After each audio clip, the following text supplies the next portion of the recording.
법의학 전문가의 보고서에는 벤자민 윌슨의 몸에서 120개 이상의 상처가 확인되었다고 기록되어 있었다. 이 숫자들은 그에게 무슨 일이 일어났는지에 대한 의문을 남기지 않는다. 120개. 이것은 단순한 우발적 외상이 아니라 목적을 가진 행위의 결과다. 누가 그리고 왜 겨우 9살밖에 안 된 소년에게 이런 짓을 할 수 있었을까? 벤자민의 시신은 2005년 4월 10일 그의 집 뒷마당 창고에서 발견되었다. 단순한 창고가 될 수 있었던 장소가 끔찍한 발견의 현장으로 변했다. 평소 오래된 물건들, 도구들, 그리고 기타 잡동사니들이 보관되는 창고가 그가 발견된 장소가 되었다. 그리고 이것은 충격적인 대조를 더했다. 평범한 가정의 마당, 익숙한 장소, 그리고 바로 여기서 모든 사람을 충격에 빠뜨린 발견이 이루어졌다. 검시 결과 소년이 며칠간 잔혹한 시련을 겪었다는 것이 밝혀졌다. 법의학적 연구를 통해 벤자민이 3일 동안 신체적 폭행을 당했다는 것이 확인되었다. 타격은 벨트로 가해졌으며 각각의 상처는 길고 지속적인 폭력의 결과였다. 그의 몸에 있는 일부 흔적들은 타격이 다른 강도로 가해졌음을 보여주었는데 이는 장기간에 걸친 체계적인 폭행을 시사한다. 그의 몸에는 흔적이 남지 않은 곳이 단 한 곳도 없었다. 소년은 의식을 잃을 때까지 이것을 견뎌냈고 그의 상태가 위중해진 후에도 뒷마당에 계속 있었다. 놀랍게도 벤자민은 2005년 4월 7일에 실종되었다. 그의 가족은 그에게 뭔가 문제가 있다는 것을 즉시 깨닫지 못했다. 어머니 로라는 처음에는 크게 걱정하지 않았고 그가 단순히 친구 집에 갔거나 어디선가 길을 잃었을 것이라고 생각했다. 하지만 수색은 결과를 가져오지 못했고 그가 없는 하루하루가 점점 더 불안해졌다. 그리고 3일 후인 4월 10일 상황을 완전히 바꾼 일이 일어났다. 그가 발견되었을 때 모든 것이 명확해졌다. 그가 발견된 장소와 그것이 일어난 상황들이 모든 의문을 제자리에 놓았다. 밝혀진 바에 따르면 소년은 자신의 집 마당에서 항상 그에게 안전해야 했던 장소에서 발견되었다. 그는 집에서 멀리 떨어진 곳에서 발견되지 않았고 이 사실은 일어난 일의 비극성을 더욱 강화했다. 그는 그곳에 살았고 그 공간의 일부였지만 바로 여기서 평화롭고 조용한 평범한 마당의 분위기에서는 거의 아무도 생각할 수 없었던 악몽의 중심에 놓이게 되었다. 모든 것이 너무나 예상 밖이어서 처음에는 아무도 일어나고 있는 일이 이 장소와 관련이 있을 수 있다고 믿을 수 없었다. 하지만 곧 모든 것이 이해되기 시작했다. 가족들이 그를 찾았지만 찾을 수 없었다. 그들의 수색은 어떤 결과로 이어졌지만 그 결과는 그들이 상상할 수 있었던 것보다 훨씬 더 끔찍했다. 어떻게 이런 일이 바로 이 장소에서, 이 집에서, 모든 것이 통제되어야 했던 영역에서 일어날 수 있었을까? 그리고 모든 것이 명확해졌을 때 관심은 누가 근처에 있었는지, 누가 근처에 있을 수 있었고 연루될 수 있었는지로 옮겨졌다. 이 공포는 누군가의 개입 없이는 일어날 수 없었다. 누가 이런 끔찍한 결과를 초래한 사람이었을까? 이것이 현재 가장 중요한 질문이며 그에 대한 답은 수사 과정에서 찾아질 것이다. 현장의 첫 번째 순찰차가 도착했을 때 그들이 보게 될 것을 예고하는 것은 아무것도 없었다. 물론 그들은 아직 모든 것을 알지 못했다. 신고로 들어온 정보는 솔직히 말해서 이상했다. 벤자민의 어머니인 로라 윌슨이 2005년 4월 10일에 경찰에 신고했는데 신고서에는 그녀의 집 뒷마당에서 소년이 발견되었다고 기록되어 있었다. 그렇다. 정확히 발견되었다는 것이다. 끔찍한 일이 일어났다는 말은 없었다. 그에게 명백히 뭔가 잘못되었다는 이야기는 없었다. 신고는 침착하게, 공황 상태 없이 이루어졌다. 그리고 비록 재앙의 흔적들이 이미 명백했지만 이로 인해 첫 번째 세부 사항들은 평범해 보였다. 경찰관들이 현장에 도착했을 때 로라는 자세한 내용을 말하지 않았다. 단순히 뒷마당에서 그녀의 아들이 발견되었다고 말했다. 평소 도구들, 오래된 물건들, 정원용품들이 있던 장소가 이번에는 신고의 원인이 되었다. 현장의 경찰은 정확히 무엇을 기대해야 할지 몰랐다. 이런 신고들은 종종 심각한 것이 아니다. 누군가 길을 잃었거나, 누군가 넘어졌거나, 누군가 너무 멀리 가서 돌아오지 않았거나 하는 경우들인데, 이런 경우들은 드물지 않다. 하지만 경찰관들이 땅에 누워있는 소년을 보았을 때 상황은 빠르게 변했다. 그들이 기대했던 모든 것이 그 순간 무너졌다. 소년은 생명의 징후 없이 발견되었고 그의 상태는 스스로를 말해주고 있었다. 경찰관들은 즉시 여기에는 평범한 것이 아무것도 없다는 것을 깨달았다. 현장은 차단되었고 영역은 신속히 범죄 현장으로 지정되었다. 이런 경우들에 대한 일반적인 신고들을 배경으로 할 때 이것은 완전히 새롭고 불안한 상황이었다. 처음에 경찰이 할 수 있었던 모든 것은 사실을 확인하는 것이었다. 이것들은 단순한 외상의 외적 징후가 아니었다. 이것은 그보다 더 큰 것이었다. 그리고 경찰관들이 영역을 더 많이 살펴볼수록 여기에는 뭔가 맞지 않는 것이 있다는 것이 더욱 명확해졌다. 뒷마당에 대한 시선, 그전까지 모든 것이 그렇게 평화롭고 조용했던 이 장소에 대한 시선이 점점 더 불안해졌다. 이제 모든 것이 여기서 상상할 수 없는 일이 일어났다고 말하고 있었다. 그래서 경찰관들이 마침내 수첩을 꺼내어 첫 번째 진술을 기록하기 시작했을 때 그들은 아직 자신들이 정확히 무엇과 마주하게 될지 완전히 인식할 수 없었다. 물론 순찰관 중 누구도 평범한 신고로 시작된 일이 곧 진짜 악몽으로 변할 것이라고 상상할 수 없었다. 그리고 더 중요한 것은 현장에서 발견한 것이 숨겨진 많은 비밀들을 밝혀낼 것을 약속했다는 것이다. 뒷마당에서 일어난 일의 모든 세부 사항이 새로운 질문들로 둘러싸이기 시작했다. 한 가지는 명백했다. 이제 이것은 확실히 단순한 우연이 아니었다. 2005년 4월 7일 로라 윌슨은 자신의 아들 벤자민의 실종 신고를 경찰에 접수했다. 모든 것은 평범한 실종 사건처럼 시작되었다. 그가 제 시간에 집에 돌아오지 않았고 로라는 그가 친구 집에 머물렀거나 친구와 함께 놀거나 게임을 하고 있을 것이라고 추측했다. 이것은 매우 일반적인 설명이었다. 그리고 이것은 그럴듯하게 들렸다. 소녀는 종종 나가서 놀았고 때때로 늦었지만 항상 돌아왔다. 하지만 이번에는 뭔가 잘못되었다. 로라는 서둘러 경보를 울리지 않았다. 그녀는 다음 날까지 기다렸고 벤자민이 여전히 돌아오지 않자 경찰에 신고하기로 결정했다. 모든 것이 정상적으로 보였다. 표준적인 상황이었다. 어떻든 그녀는 공황 상태에 빠지지 않았다. 실종은 단순한 우연일 수 있었다. 로라의 진술에서 벤자민이 돌아오지 않은 후 첫 몇 시간 동안 그녀가 특별한 걱정을 느끼지 않았다는 것이 분명해졌다. 그녀가 경찰에 준 설명은 절대적으로 정상적으로 들렸다. 그는 아마도 친구 집에 머물렀을 것이다. 그녀는 끔찍한 일이 일어났다고 생각하지 않았다. 아들이 공형에 처했다는 느낌이 없었다. 이것은 흥미로운 격차를 만든다. 소년이 제 시간에 돌아오지 않았다면 왜 그녀는 더 일찍 위협을 느끼지 않았을까? 왜 첫 몇 시간 동안 어떤 조치도 취하지 않았을까? 무엇이 그녀를 더 결단력 있는 행동으로부터 막았을까? 경찰은 24시간 후에 신고를 받았고 이 시간 격차는 수사에서 중요한 순간이 되었다. 로라는 즉시 경찰에 신고해야 할 긴급한 필요성을 느끼지 않았다고 보고했다. 아마도 이것은 단순한 오해였고 그런 상황에서는 일반적인 일이었을 것이다. 하지만 하루가 지나도 아들이 여전히 돌아오지 않자 그녀는 결국 도움을 요청하기로 결정했다.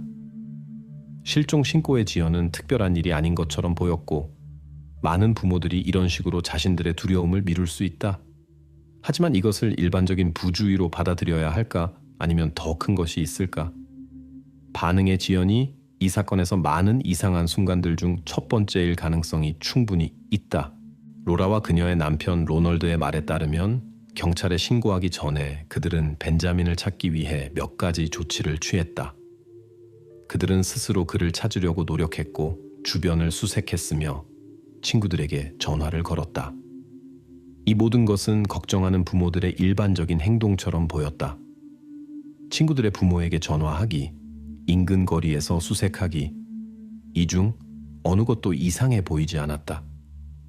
그들은 적절히 행동한 것처럼 보였다. 하지만 여기에 역설이 있었다. 그들의 행동은 충분히 적절해 보였지만 벤자민이 집에서 불과 30m 떨어진 곳에서 발견되었다는 사실은 그들의 수색의 진정성에 의문을 제기했다. 만약 그들이 전체 지역을 수색했다면 소년이 집에서 그렇게 가까운 곳에 있었던 것이 어떻게 가능했을까? 우선 자신들의 마당에서 찾아보는 것이 당연하지 않았을까? 신고는 마침내 실종자로 데이터베이스에 등록되었다. 이 순간부터 4월 7일부터 벤자민은 공식적으로 행방불명자로 기록되었다. 로라와 로널드는 신고자가 되었고 경찰에게 그들은 피해 당사자였다. 이것은 중요한 전환을 만든다. 모든 것이 충분히 표준적으로 보였다. 수색, 신고, 기대, 일반적인 절차였다. 하지만 곧 수사가 시작될 때 이것은 그날 실제로 무슨 일이 일어났는지에 대한 복잡한 분석의 시작을 제공하는 중요한 순간이 될 것이다. 이 모든 것이 이제 검토될 것이고 수색이 진짜였는지 아니면 알리바이를 확보하기 위해 만들어진 연극적 공연에 불과했는지에 대한 질문이 제기될 것이다. 수사팀이 현장에 도착했을 때 첫 번째로 그들은 창고 검사를 시작했다. 며칠 전 벤자민이 발견되었던 바로 그 장소였다. 이 공간의 검사는 매우 중요했는데 왜냐하면 바로 여기에서 겉보기에는 모든 진실이 있었기 때문이다. 일어난 일에 빛을 비출 수 있는 모든 것이 이 보잘것없는 창고의 벽 안에 숨겨져 있었다. 하지만 이 창고에서 정확히 무엇이 일어난 일에 대해 말해줄 수 있었을까? 모든 출입구가 확인되었을 때 문이 즉시 주목을 끌었다. 외관상 손상되어 보이지 않았다. 침입의 흔적도 강제 진입을 나타내는 것도 없었다. 그리고 이것은 중요한 발견이었다. 문이 부서지지 않았다면 이 공간에 접근할 수 있었던 누군가가 보이는 것보다 훨씬 가까이에 있을 수 있었다. 범죄 수사관들은 즉시 질문을 던졌다. 누가 이 창고의 열쇠를 가지고 있거나 접근할 수 있었을까? 왜냐하면 이것은 어떻게든 안으로 침입한 우발적 범죄자일 수 없었기 때문이다. 이것은 용의자의 범위가 좁혀진다는 것을 의미했다. 벤자민의 가족 구성원이나 가까운 주변 사람 중 누군가가 이 장소에 직접 접근할 수 있었을 것이다. 이것은 낯선 사람이나 우발적인 사람들 사이에서 범인을 찾을 필요가 없다는 첫 번째이자 중요한 신호였다. 소년과 직접적으로 가까운 사람들에게 집중하는 것이 중요했다. 창고 검사가 계속되었다. 수사관들은 여기서 무슨 일이 일어났는지 확인할 수 있는 다른 단서들을 찾기 시작했고 이 장소가 실제로 범죄 자체와 관련이 있었는지 아니면 단순히 흔적을 숨기기 위해 사용되었는지 알아보려 했다. 바닥을 살펴보던 중 전문가들은 갈색 얼룩들을 발견했다. 겉보기에는 얼마 되지 않았지만 검사 결과 그것이 피라는 것이 확인되었다. 피였지만 소량이었다. 이것은 첫 번째 가설에 의문을 제기했다. 벤자민에게 그렇게 많은 외상이 있었다면 왜 피의 흔적이 그렇게 적을까? 법의학 전문가들은 즉시 생각하기 시작했다. 만약 120번의 타격이 있었다면 왜 창고 바닥에 더 큰 피의 흔적이 없을까? 나머지 모든 피는 어디에 있을까? 이것은 주요 고문이 다른 장소에서 일어났을 수 있다는 것을 의미할까? 창고는 밝혀진 바와 같이 주요 범죄가 일어난 장소가 아니었다. 그것은 피해자가 마지막 순간들에 억류되었던 장소일 수 있지만 폭력 자체가 일어난 장소는 아니었다. 이 발견은 새로운 의혹을 불러일으켰다. 그렇다면 이 고문들은 창고가 아니라면 어디서 일어났을까? 이 추정은 곧 확인되었다. 검사 결과 창고에서는 주요 범죄 현장에서처럼 격투나 급격한 흔적들을 나타낼 수 있는 어떤 징후도 발견되지 않았다. 이제 수사진은 확신했다. 창고는 흔적을 숨기기 위해 시신이 버려진 장소일 수 있었다. 주요 폭력은 분명히 다른 곳에서 일어났다. 수사의 다음 단계들이 격화되었다. 이제 가장 중요한 것은 이 모든 것이 정확히 어떻게 그리고 어디서 일어났는지 이해하는 것이었다. 하지만 우선 현장에서 검사를 수행하고 첫 번째 결론을 내려야 할 법의학 전문가의 결정적인 의견이 있었다. 전문가가 현장에 도착했을 때 그는 즉시 벤자민의 상태에 주목했다. 법의학적 검사는 그의 몸에 있는 외상의 수가 엄청났다는 것을 확인했다. 혈종, 찰과상, 벨트 자국, 이 모든 것이 다수의 타격에 대해 말해주었다. 하지만 전문가의 주목을 끈 것은 다른 것이었다. 몸의 손상들이 서로 다른 정도의 오래됨을 가지고 있었다. 일부 혈종은 신선했고 다른 것들은 이미 치유되기 시작했다. 이것은 갑작스러운 분노의 살인 버전을 정확히 배제했다. 여기에는 훨씬 더 끔찍한 것이 있었다. 며칠에 걸쳐 받은 외상들은 한 가지를 의미했다. 벤자민이 장기간의 고문을 당했다는 것이다. 법의학 전문가는 즉시 이것을 수사의 핵심으로 지정했다. 간격을 두고 가해진 다수의 타격들은 범죄가 자발적이지 않고 계획적이었다는 것을 증명할 수 있었다. 이것은 길고 고통스러운 고문이었지 빠른 처형이 아니었다. 이제 모든 의심이 해소되었다. 수사는 공식적으로 특별한 잔혹성을 가진 범죄, 계획적인 구타 단계로 넘어갔으며 우발적인 공격성이 아니었다. 이것은 이제 수사진이 주요 질문에 대한 답을 찾아야 한다는 것을 의미했다. 누가 그런 장기간의 고문을 할 수 있었고 누가 벤자민을 날마다 괴롭힐 수 있었을까? 수사팀이 용의자의 범위를 좁힌 후 벤자민의 가장 가까운 주변 사람들을 신문할 때가 왔다. 로라와 로널드 윌슨은 공식 진술을 위해 경찰서로 불려갔다. 그들은 버전을 조정할 가능성을 배제하기 위해 별도로 신문을 받았다. 이 순간에 대한 기대는 긴장되었다. 이제 모든 것이 그들 각자가 압박해서 어떻게 행동할지에 달려 있었다. 로라는 신문 내내 침착하고 자신감 있게 남아 있었다. 그녀의 이야기는 일관되고 논리적이었다. 그녀는 벤자민이 사라진 4월 7일부터 10일까지의 사건들에 대해 자세히 이야기했다. 그녀의 모든 진술은 그녀가 경찰에 신고했을 때 이전에 말한 것과 일치했다. 이것은 확실히 그녀를 무죄로 만들지는 않았지만 그녀의 버전은 설득력이 있었다. 로라는 세부 사항을 숨기려고 하지 않았고 사실을 바꾸지도 않았다. 그녀로부터 생생한 감정이나 극적인 진술을 기대하지는 않았지만 이 신문의 맥락에서 그녀의 침착함은 자연스러워 보였다. 그녀와는 달리 로널드는 신문 과정에서 완전히 다른 인상을 주었다. 그의 진술은 그렇게 명확해 보이지 않았다. 로라와는 달리 그는 세부 사항에서 여러 번 혼란스러워했고 4월 7일 저녁을 포함하여 며칠 동안의 자신의 행동을 정확히 기억할 수 없는 것처럼 보였다. 기억의 공백이 수사관들에게 첫 번째 위험 신호가 되었다. 왜 그는 그날 어디에 있었는지, 무엇을 했는지 정확히 기억할 수 없었을까? 이러한 불일치들은 간과될 수 없었다. 신문 과정에서 로널드는 그날 저녁 술에 취해 있었기 때문에 자신의 행동을 정확히 설명할 수 없다고 주장했다. 이것은 너무 편리한 변명처럼 보였다. 그런 기억의 공백은 때때로 사람이 뭔가를 숨기고 있다는 신호일 수 있지만 이것은 또한 더 불안한 것, 통제력 상실을 나타낼 수도 있다. 더욱 이상한 것은 로널드가 그날 술을 마셨고 시간을 추적하지 않았다고 주장한 것이었다. 그의 진술에서는 일어난 일에 대한 자신의 책임을 줄이려는 시도가 명백히 보였지만 이것이 모순을 해소하지는 못했다. 알코올은 확실히 기억을 흐릴 수 있지만 이것은 또한 공격성을 증가시키고 예측할 수 없는 행동으로 이어질 수 있는 요인이 될 수도 있다. 그리고 그의 변명이 사실일 수 있지만 그것은 동시에 방어가 아닌 증거가 되었다.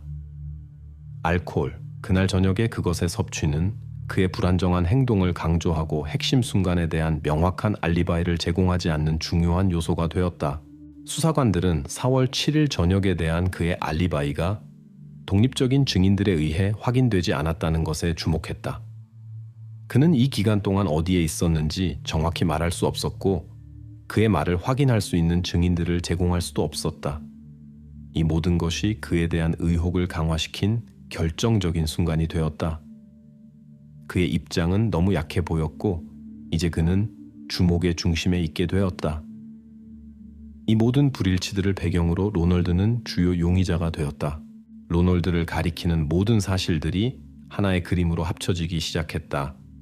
그는 벤자민의 시신이 발견된 창고에 무제한 접근이 가능했다. 그는 근처에 있었고 이 가족의 일부였으며 본질적으로 그런 범죄를 저지를 수 있었던 유일한 사람이었다. 그의 기억 공백, 알리바이의 부재, 그의 공격적인 행동, 이 모든 요인들이 그를 주요 용의자로 전면에 내세웠다. 그의 알리바이 상태는 모든 것 중에서 가장 약했고 그날 저녁에 그의 행동은 점점 더 많은 질문을 불러일으켰다. 수사관들은 이러한 의혹들을 무시할 수 없었다. 그들에게는 직접적인 증거가 없었지만 간접적인 것들은 정확히 그를 가리켰다. 모든 사실들과 진술들을 분석한 후 로널드 윌슨은 공식적으로 이 사건의 주요 용의자로 인정되었다. 이제 수사진은 더 나아가야 했고 그의 동기와 행동을 파악해야 했다. 정확히 무엇이 그를 그렇게 잔혹한 행동으로 이끌었을까?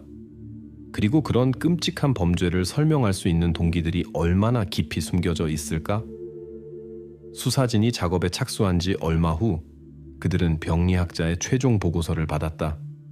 이 문서는 수사의 전환점이 되었다. 이전 단계들에서 우리가 알고 있었던 것은 외상의 규모뿐이었지만 이제 모든 것이 더 구체적이 되었다. 보고서는 확인했다. 벤자민의 몸에서 120개 이상의 개별적인 타격 흔적이 확인되었다. 수사관들이 일어난 일의 규모를 상상하려고 몇 번이나 시도했든 이 숫자들은 항상 한 가지 생각으로 이끌었다. 어떻게 사람에게 그렇게 잔혹하게 대할 수 있었을까? 하지만 여기서 세부 사항들이 끝나지 않았다. 보고서에는 또 다른 핵심 세부 사항이 있었다. 외상들은 유연한 물체, 아마도 금속 버클이 달린 벨트로부터 받은 것이었다. 어떤 집에서나 찾을 수 있는 평범한 물건이었는데 이것이 상황을 더욱 끔찍하게 만들었다. 이 벨트는 벤자민에게 장시간에 걸쳐 타격을 가하는 데 사용된 도구였다. 그리고 이것은 단순한 잔혹성이 아니었다. 이것은 진짜 고문으로 넘어갔다. 또 다른 중요한 세부 사항은 이 고문의 지속기간 확인이었다. 법의학 전문가는 확신을 가지고 지적했다. 외상들은 대략 70이 시간에 걸쳐 가해졌다. 이 숫자는 수사와 관련된 모든 사람들에게 충격이었다. 3일. 이것은 한 번의 우발적인 타격이 아니라 체계적이고 목적적인 고통과 공포의 가해였다. 이것은 우발적인 사건이 아니라 고통스러운 고문이었다. 혈종의 치유 단계 추적은 전문가들이 시간적 척도를 설정하는 데 도움이 되었다. 타격들은 강역을 두고 가해졌으며 이는 고통이 며칠에 걸쳐 계속되었다는 결론을 내릴 수 있게 했다. 이 사실은 일어난 일의 체계성에 대한 증거가 되었을 뿐만 아니라 새로운 질문을 열었다. 어떻게 사람이 3일 연속으로 그런 잔혹한 행동을 계속할 수 있었을까?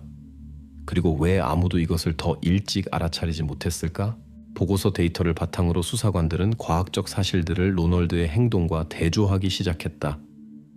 가장 중요한 과제는 그가 이 72시간 동안 어떻게 행동할 수 있었는지 이해하는 것이었다.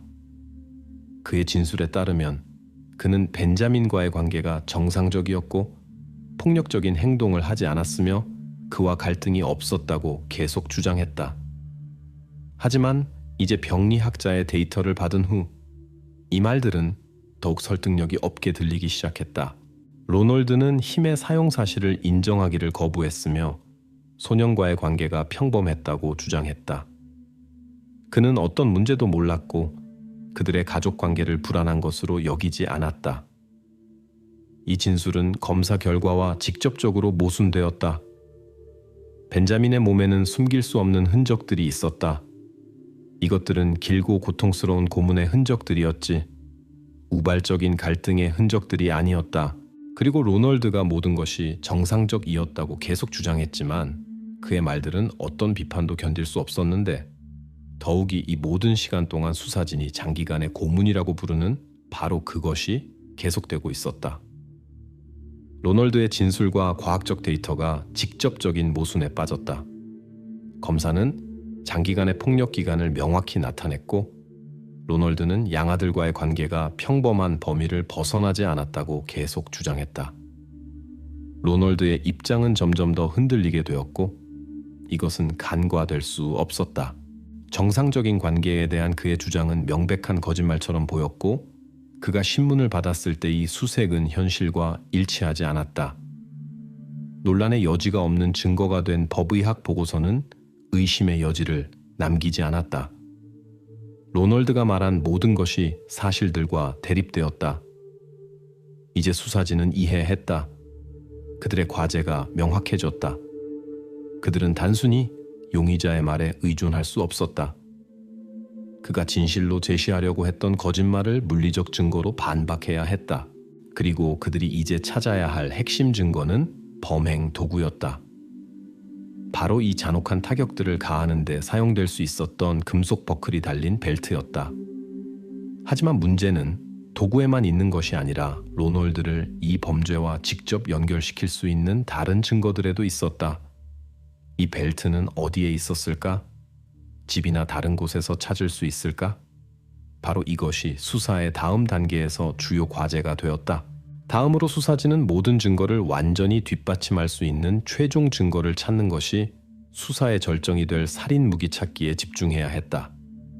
로널드는 주요 용의자로 남아 있었고, 이제 형사들은 그를 이 범죄와 연결시키는 물리적 증거를 적극적으로 찾기 시작할 모든 것을 가지고 있었다.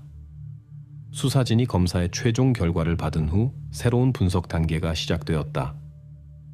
이제 관심은 시신이 발견된 후 첫 순간들에서 로널드가 어떻게 행동했는지에 집중되었다.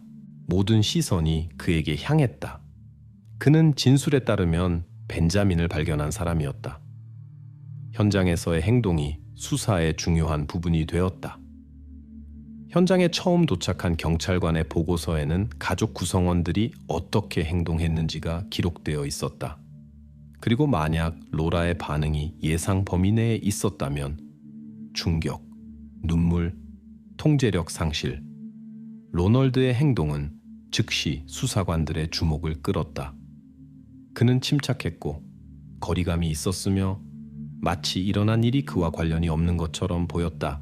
흥분도 슬픔의 표현도 없었다. 이런 정상에서 벗어난 행동은 즉시 수사진에게 신호가 되었다.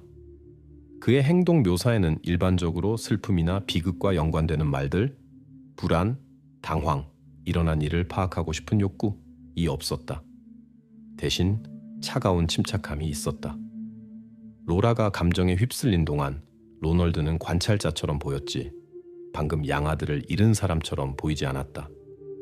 그는 아들을 잃은 어머니에게서 기대할 수 있는 감정의 폭풍의 조짐조차 보이지 않았다. 프로토콜에 기록된 이 비정형적 행동은 수사관들의 주목을 끌었고, 분석 노트에서 수석 형사는 직접 지적했다. 로널드의 반응은 방금 자신의 아이를 발견한 부모에게는 비정형적이었다. 이 침착함 뒤에 무엇이 있었을까? 이것은 설명하기 어려운 행동이었다. 아마도 그것은 그의 성격과 관련이 있었을 수도 있고, 아마도 그의 개인적 상황과 관련이 있었을 수도 있지만, 즉시 여기에 뭔가 잘못된 것이 있다는 것이 명확해졌다. 수사관들은 이것이 무엇인지 궁금해하기 시작했다. 감정적 거리감, 방어적 반응, 아니면 그가 말할 수 있는 것보다 훨씬 더 많이 알고 있다는 징후였을까? 하지만 가장 중요한 것은 로널드가 다음 날들에서 어떻게 행동했는지였다. 수사진이 비극의 상황을 파악하려고 노력하며 작업을 계속하는 동안 말이다. 수동성과 수사에 대한 관심 부족은 또 다른 이상한 세부 사항이 되었다. 수사 프로토콜에는 그가 수사 진행에 대해 질문하거나 일어난 일에 대한 자신의 버전을 제시하는 적극성을 보였다고 기록되지 않았다. 반대로 로널드는 단답형으로 대답했고 특별한 열정 없이 대답했다. 그는 수사를 도우려고 하지 않았고 가설을 제안하지도 않았으며 이 끔찍한 사건의 해결에 대한 조그만 관심도 보이지 않았다. 그의 행동은 수사관들에게 점점 더 큰 당혹감을 주었다. 왜 그는 벤자민에게 가장 가까운 사람이면서 수사의 세부 사항에 관여하려고 하지 않았고 걱정을 표현하지 않았을까? 만약 다른 누군가가 아이를 잃었다면 그의 감정들, 무슨 일이 일어났는지 이해하려는 열망이 명백할 것이다. 하지만 로널드에게는 그렇지 않았다. 이 모든 것은 수사에서 그의 역할이 단순히 수동적이지 않았다는 것을 말해주었다. 그는 장애물이 되고 있었다. 신문과 병행하여 그는 새로운 정보를 제공하지 않았고 누군가가 유죄로 밝혀지는 것에 관심이 있다는 것을 보여주지 않았다. 그는 수색 과정에 참여하지 않았고 일어난 일의 세부 사항을 논의하지 않았다. 로널드의 입장은 방어적으로 보였다. 협력이 아닌 침묵과 신중함. 이런 행동적 격차는 단순한 우연일 수 없었다. 그것은 수사에서 또 다른 벽돌이 되었는데 로널드가 단순하고 슬퍼하는 아버지에게서 수사진이 기대했던 것과는 절대적으로 다른 입장을 취하고 있다는 것을 나타냈다. 그의 침착함이 훨씬 더 어두운 것을 숨기려는 시도일 가능성이 충분히 있었다. 수사관들은 그의 행동을 바탕으로 용의자의 심리적 초상을 형성하기 시작했다. 우선 그들은 공감 능력의 부재를 주목했다. 그런 끔찍한 상태에서 자신의 가까운 사람을 발견한 사람은 훨씬 더 많은 감정을 보여야 했을 것이다. 대신 로널드는 무관심하고 거리감을 유지했다. 이것은 수사의 핵심 요소가 된 그의 알코올 의존과도 결합되었다. 알코올은 그의 현실 인식을 왜곡했을 뿐만 아니라 설명할 수 없는 행동, 공격성, 관계 파괴로 이어질 수 있었다. 하지만 정보를 숨기고 수사의 질문들을 무시하려는 그의 시도들이 점점 더 명백해졌다. 수석 형사들은 확인했다. 시신 발견 당일과 신문에서의 그의 행동은 단순히 이상한 것이 아니었다. 그것은 의심스러웠다. 그의 행동을 분석하면서 수사진은 심리학이 그를 유죄자로 가리킬 수 있다는 것을 이해했지만 사실적 증거 없이는 그를 고발하는 것이 불가능했다. 한 가지는 명확했다. 이제 고발을 위해서는 논란의 여지가 없는 물리적 증거가 필요했다. 거짓말과 행동적 이상들은 고발의 기초가 될 수 없었다. 다음 단계는 명백했다. 로널드를 범죄와 연결시키는 진짜 물증을 찾는 것이 필요했다. 전문가들이 범행에 사용된 추정 도구를 확정한 후 수사진의 모든 관심은 이 벨트를 찾는 데 집중되었다. 금속 버클이 달린 벨트. 이것은 단순한 생활용품이 아니라 이제 잠재적인 범행 도구였다. 수사진은 윌슨 가족의 집 수색 영장을 받았다. 이 단계는 논리적이었다. 집은 설명에 맞는 것이 있어야 할 첫 번째 장소였다. 형사들은 가장 명백한 것부터 시작했다. 주거용 건물의 검사. 수색 결과 집에는 여러 개의 남성용 벨트가 있었지만 그중 어느 것도 즉시 그것이 사용된 것임을 나타낼 수 있는 명백한 징후를 가지고 있지 않았다. 모든 벨트들은 피나 증거가 될 수 있는 다른 흔적들 없이 평범했다. 이를 바탕으로 첫 번째 수색 단계는 실패한 것으로 여겨질 수 있었다. 하지만 이제 어떻게 해야 할까? 이 벨트가 어디에 있을 수 있을까? 답은 명백했다. 집에 없다면 아마도 로널드의 개인 차량에 있을 수 있었다. 그리고 수사진의 관심이 트럭으로 옮겨졌다. 형사들은 글러브 박스와 도어 포켓부터 시작하여 로널드의 차량 검사에 착수했다. 이러한 명백한 장소들의 확인은 특별한 것을 가져오지 않았다. 작업 도구들과 생활 쓰레기만 있었다. 집과 마찬가지로 트럭도 답을 주지 않을 것 같았다. 그럼에도 불구하고 긴장은 계속 고조되었다. 수사관들은 명백한 증거의 부재에도 불구하고 편안해질 수 없었다. 이미 이 수색이 실패로 끝날 것이라고 생각하기 시작했을 때 형사 중 한 명이 운전석 시트 밑으로 손을 넣었다. 그리고 차량의 가장 예상치 못한 부분에서 그는 단단하고 매끄러운 것을 느꼈다. 이것은 단순한 우연한 발견이 아니었다. 그는 단순히 쓰레기나 도구의 일부일 수 없는 물체를 만졌다. 이것은 다른 것, 더 중요한 무언가였다. 형사의 심장이 더 빠르게 뛰기 시작했고 그가 물체를 꺼냈을 때였다. 그것은 벨트였다. 금속 버클이 달린 남성용 가죽 벨트, 바로 타격을 가하는 데 사용될 수 있었던 그것이었다. 마침내 증거가 발견되었다. 하지만 이것은 시작에 불과했다. 벨트를 더 주의 깊게 검사했을 때 형사들은 그 끝부분에 집중된 어두운 얼룩들을 발견했다. 첫 번째 추정이 즉시 확인되었다. 이 얼룩들은 아마도 피였다. 이것은 바로 이 벨트가 범죄에 사용되었다는 거의 100% 증거였다. 이제 모든 질문들이 훨씬 더 구체적이 되었다. 물체는 조심스럽게 포장되어 추가 연구를 위해 범죄수사연구소로 보내졌다. 전체 절차가 문서화되었다. 증거품 패키지에는 표기가 되었다. 벨트, 추정 살인 무기. 이것은 모든 것이 하나의 그림으로 합쳐지기 시작한 순간이었다. 수사진은 이제 범죄 해결의 열쇠가 될 수 있는 물증을 가지고 있었다.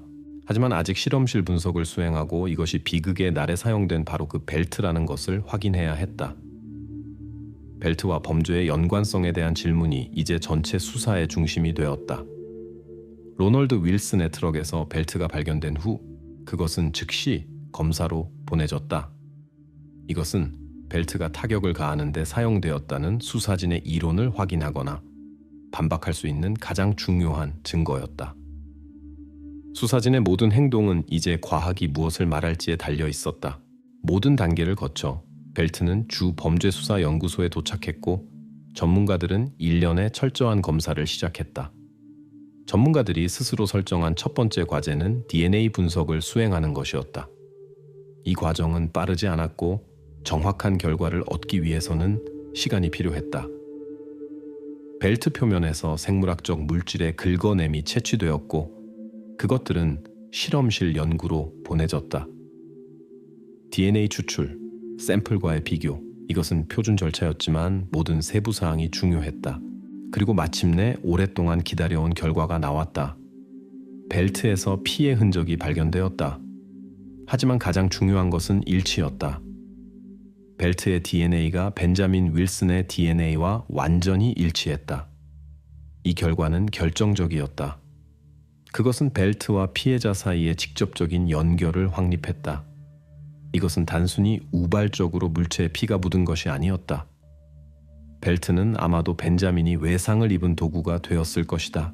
이제 수사진은 절대적으로 정확하고 논란의 여지가 없는 사실을 가지고 있었다. 이것은 벨트를 일어난 일과 연결시키는 증거였다.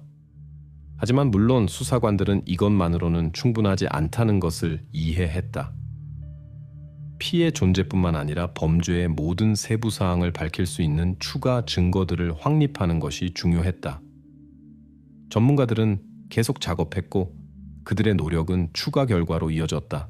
벨트의 현미경 분석을 수행한 후 그들은 또 다른 중요한 세부 사항을 발견했다. 피부의 미세 입자들. 이 입자들은 우발적일 수 없었다. 그것들은 벨트가 피해자의 피부와 접촉했던 곳에 위치했다. 이것은 단순한 피가 아니라 타격의 흔적이었다. 상피 입자들은 벨트로 가해진 타격이 피부를 벗겨낼 정도로 강했다는 것을 확인했다. 이것은 단순한 출혈이 아니라 잔혹한 방식으로 가해진 실제 물리적 손상이었다. 분석 결과 피부 입자들도 벤자민 윌슨에게 속한다는 것이 확인되었을 때 수사진은 가장 중요한 확인을 받았다. 이제 벨트가 고통을 가하는 데 사용되었다는 의심의 여지가 없었다. 이것은 우발적인 피의 묻음이 아니라 소년이 잔혹한 고통을 당한 고문의 무기였다. 연구소 작업의 마지막 단계가 완료되었고 공식 결론이 수사부서로 보내졌다. 문서에는 명확히 기술되어 있었다. 벨트는 로널드 윌슨의 개인 차량에서 압수되었으며 그것에서 벤자민 윌슨에게 속하는 생물학적 흔적들이 발견되었다. 이것은 이제 수사진이 범죄와 용의자를 연결시키는 확실한 증거를 가지고 있다는 것을 의미했다. 이 결론은 수사의 초석이 되었다. 수사관들에게 이것은 그들이 더 나아갈 수 있다는 것을 의미했다. 벨트와 사건의 연관성뿐만 아니라 로널드 윌슨과 관련해서도 살인 무기가 발견되고 용의자의 개인 소유물과 연결되었다는 증거를 얻으면서 사건의 전환점이 왔다는 것이 분명했다. 수사관들은 이미 알고 있었다. 로널드 윌슨은 더 이상 단순한 증인일 수 없었다. 그는 주요 용의자가 되었고 이것은 수사의 새로운 페이지를 열었다. 이제 한 가지 질문만 남았다. 이런 증거들을 제시받았을 때 로널드 자신이 무엇을 말할 것인가? 수사진이 논란의 여지가 없는 증거, 벤자민 윌슨에게 속하는 피가 묻은 벨트를 받은 후 대결의 순간이 왔다. 로널드 윌슨은 다시 신문을 위해 불려왔다. 이제 수사진은 그를 범죄와 직접 연결시키는 증거를 가지고 있었다. 그는 더 이상 증인의 역할에 머물 수 없었다. 모든 질문들이 명확했고 수사관들은 그의 반응을 봐야 했다. 로널드가 신문실에 들어왔을 때 형사들은 이미 제시할 자료를 준비해 놓았다. 테이블 위에는 그 벨트가 놓여 있었다. 수사 내내 언급되었던 금속 버클이 달린 가죽 벨트.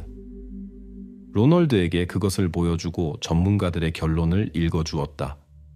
벨트에서 벤자민과 일치하는 생물학적 흔적들이 발견되었다. 이제 의심의 여지가 없었다. 벨트는 단순한 우발적인 물체가 아니었다. 이것은 범행 도구였다. 하지만 로널드의 반응은 충분히 예측 가능했다. 그는 즉시 모든 고발을 거부하며 이 벨트를 타격을 가하는 데 사용한 적이 없다고 주장했다. 그의 눈에는 충격도 변명하려는 열망도 없었고 오직 확고한 부정만 있었다. 그는 침착함을 유지하려고 했지만 수사관들은 이미 알고 있었다. 그의 말들은 사실들로 뒷받침되지 않는다. 그는 인정하지 않았고 즉시 설명을 만들어내기 시작했다. 수사관들은 시간을 낭비하지 않고 질문을 계속했다. 단순히 무시할 수 없는 벨트의 피가 로널드로 하여금 터무니없는 버전을 내놓게 했다.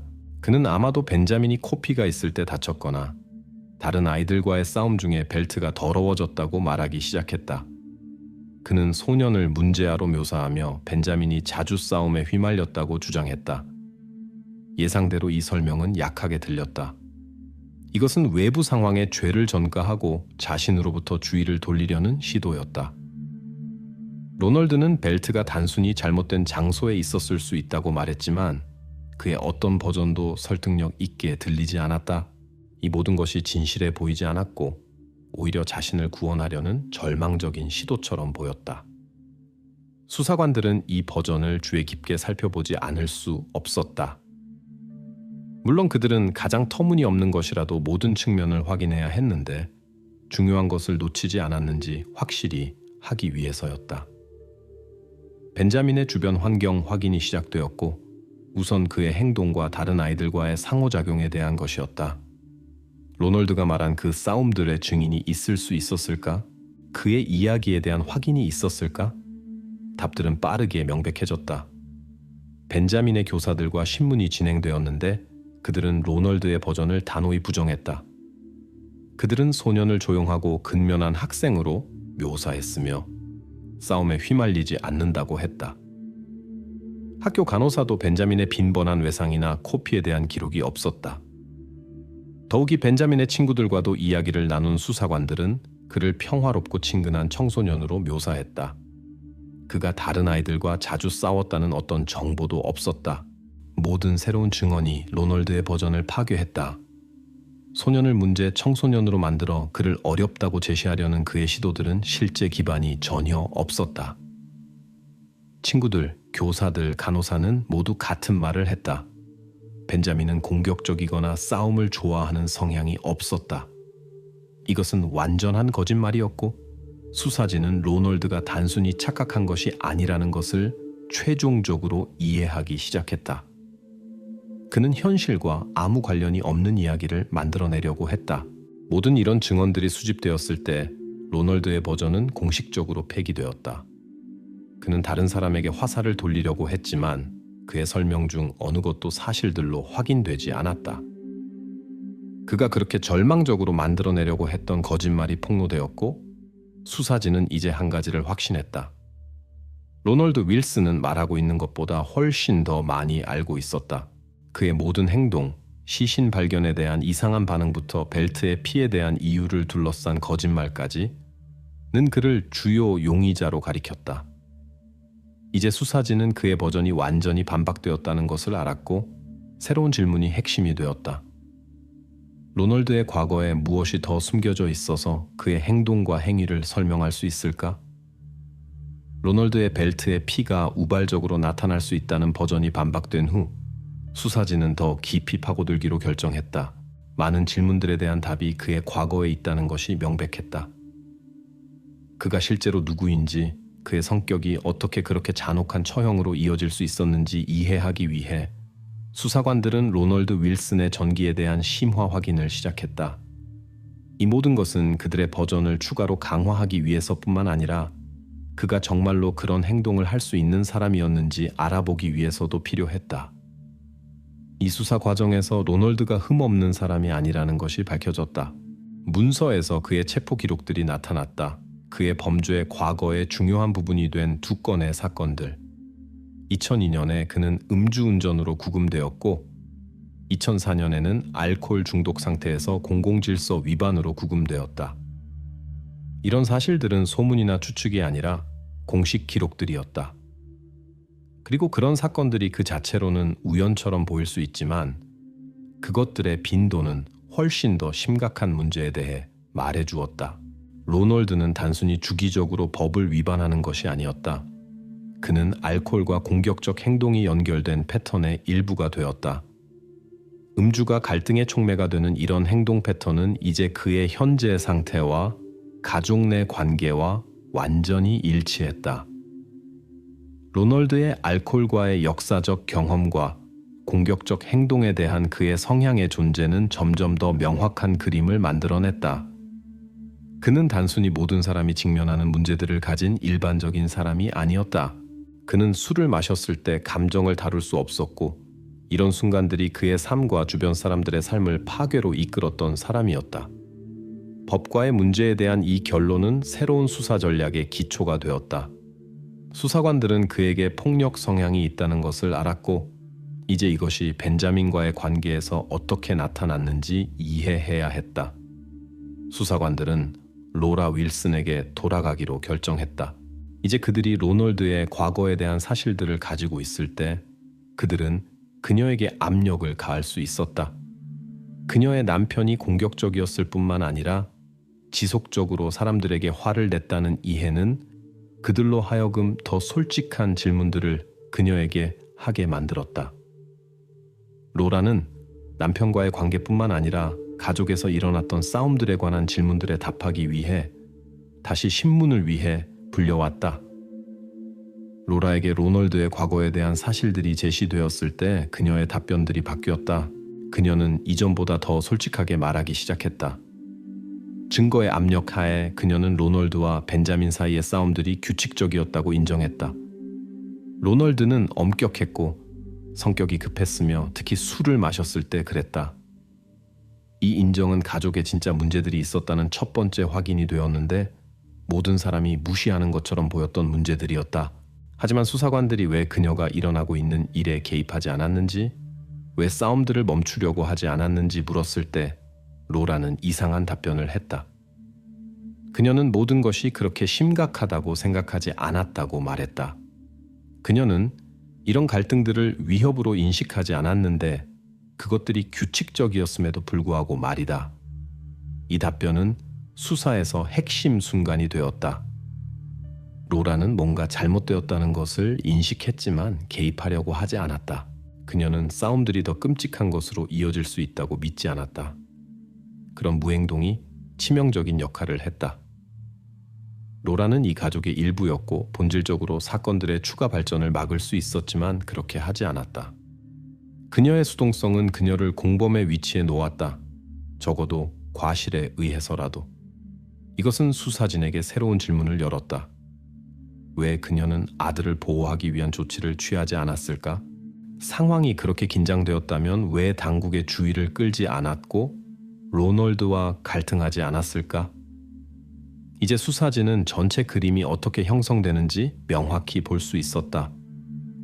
로널드는 알코올과 관련된 문제들을 가진 사람이었고 공격성에 대한 성향이 있었으며 흔히 그렇듯이 그의 분노는 가장 가까운 사람에게 향했다.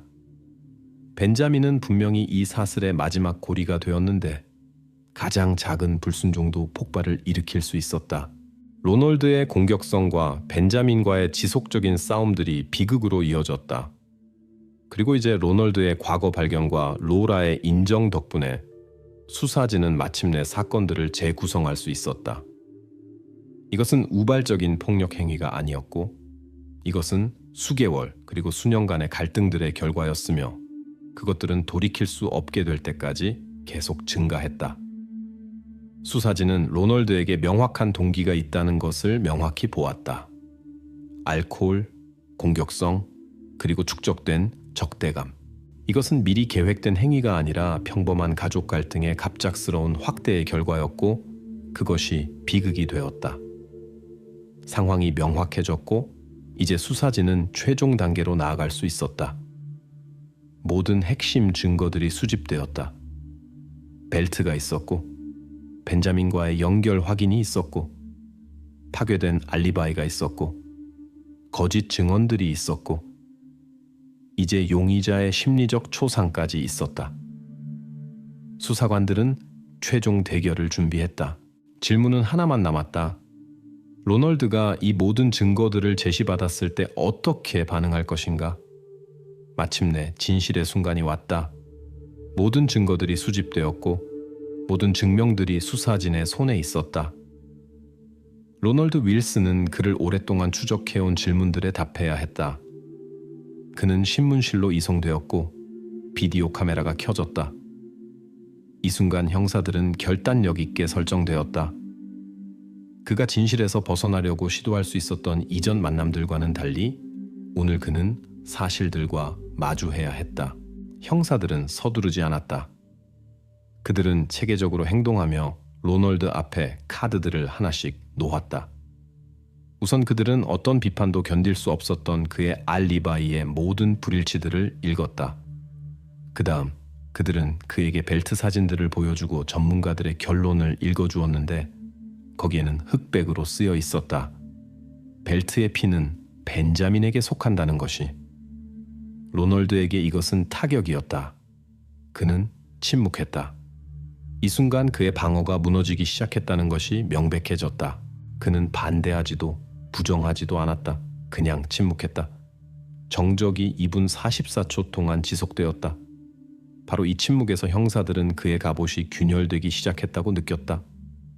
수사관들은 그에게 생각할 시간을 주지 않았다.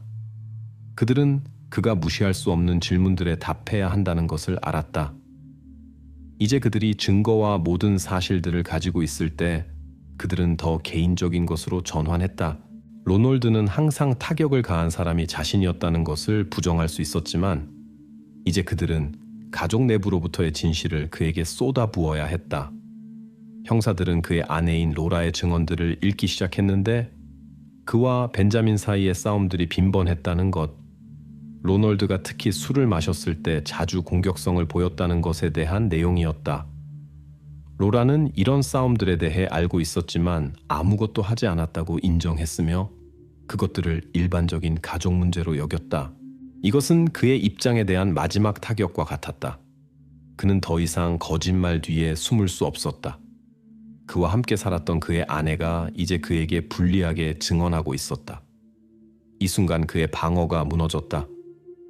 그는 더 이상 변명하려고 하지도 더 이상 거짓말을 하지도 않았다. 대신 그의 첫 번째 말들이 그의 내적 붕괴의 인정이 되었다. 그는 참을 수 없었다.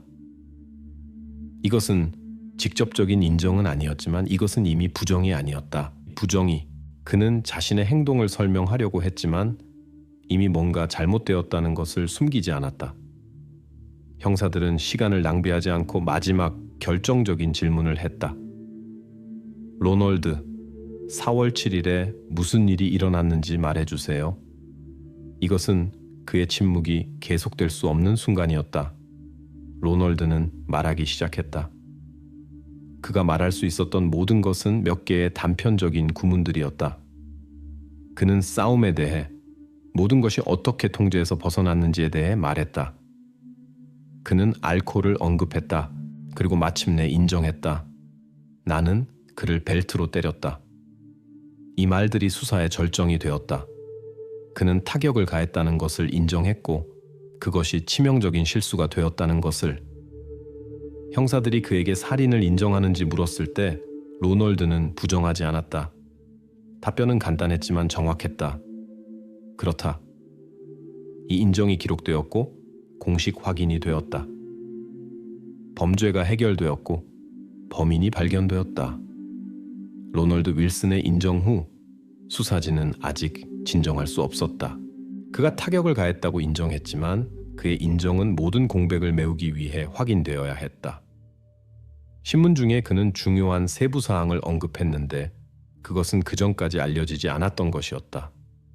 그는 폭력이 이전에 생각했던 것처럼 창고가 아니라 거실에서 시작되었다고 말했다. 그는 그 순간 카펫에 피가 떨어졌고 나중에 그것을 세제로 지우려고 했다고 주장했다. 이 새로운 정보는 즉시 수사진의 주목을 끌었다. 만약 그가 정말로 흔적들을 지우려고 했다면 이것은 전체 그림의 최종 공개의 열쇠가 될 수 있었다. 결정은 즉시 내려졌다. 집의 재검사가 임명되었다. 범죄 수사관들의 도움으로 루미노를 사용한 것일 카펫 확인이 수행되었다. 피가 씻겨졌더라도 그 존재 시에 나타나는 화학 물질, 어둠 속에서 파란빛의 생성은 이 수사에 더 많은 긴장을 더했다. 카펫은 용액으로 처리되었고 방은 어두워졌다. 전문가들은 물질의 반응을 주의 깊게 지켜보았고 결과는 오래 기다리게 하지 않았다. 카펫 중앙에 밝은 파란색 빛이 나타났고 눈에서 숨겨진 피의 존재를 확인했다. 이것은 로널드의 말들을 최종적으로 확인한 증거였다. 이후 이 카펫 부분에서 DNA 분석을 위한 샘플들이 채취되었다. 실험실은 확인했다. 카펫에서 발견된 피는 벤자민 윌슨에게 속한다는 것을.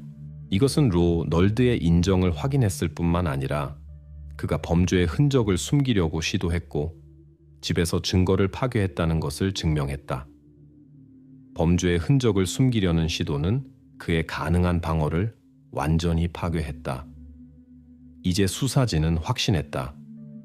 그들에게는 단순한 인정뿐만 아니라 로널드 윌슨이 범죄를 저지르고 자신의 행동을 숨기려고 했다는 논란의 여지가 없는 증거들이 있었다.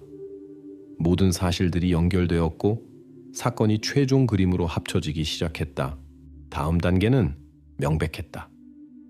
범죄의 모든 세부 사항들을 알아내고 그것들이 어떻게 일어났는지 그리고 법정을 위한 자료들을 준비하는 것이었다.